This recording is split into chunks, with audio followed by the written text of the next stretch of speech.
This is the end of the UFC. No, we're not living in a dream. This is reality. Last night I woke up screaming from a horrible nightmare. Eric,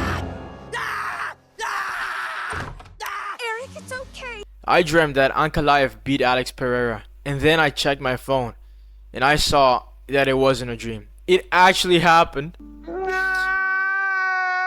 I've never ever in my life experienced depression on this level before. Some people are saying it was a robbery.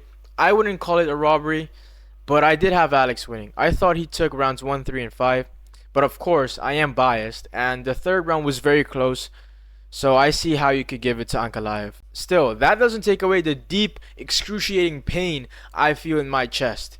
But all hope is not lost. Knowing the UFC, they'll probably schedule a rematch later this year. The fight was close and Alex is a massive star, you can't forget that. And also, the UFC are reportedly already in negotiations for a rematch. And the most frustrating part? Alex didn't adapt earlier.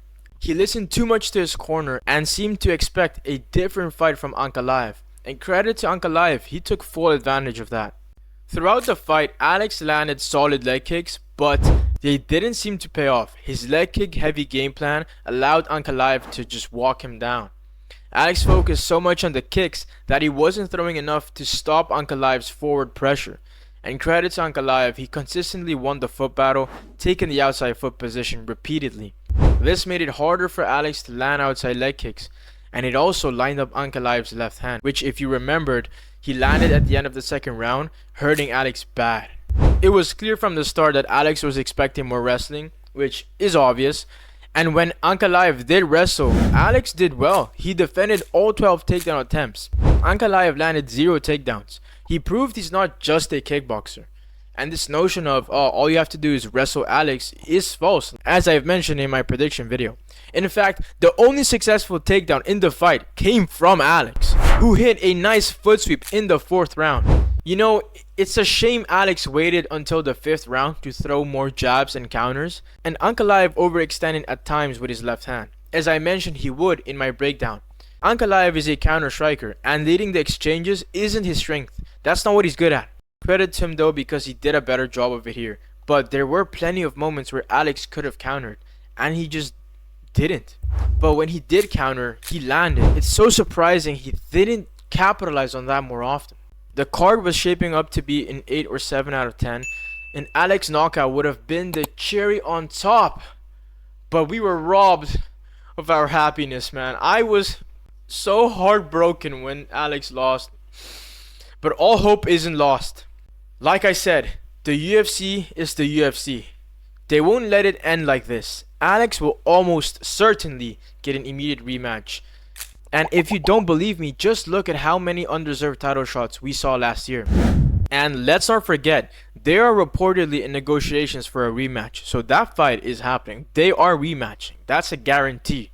Alex is probably going to be champ again. In the next fight, he's going to make the adjustments. He's going to come in strong. He knows what to expect. He knows he can defend the takedowns. He knows Ankalaev's game.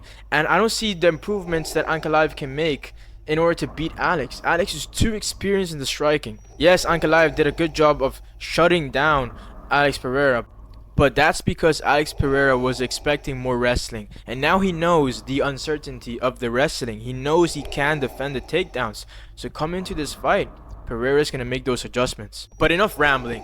There is hope, everyone. There is hope. Let's go. Come on, Shama. In the co-main event, Justin Gaethje and Rafael Fiziev put on a near exact copy of their first fight and won fight of the night again.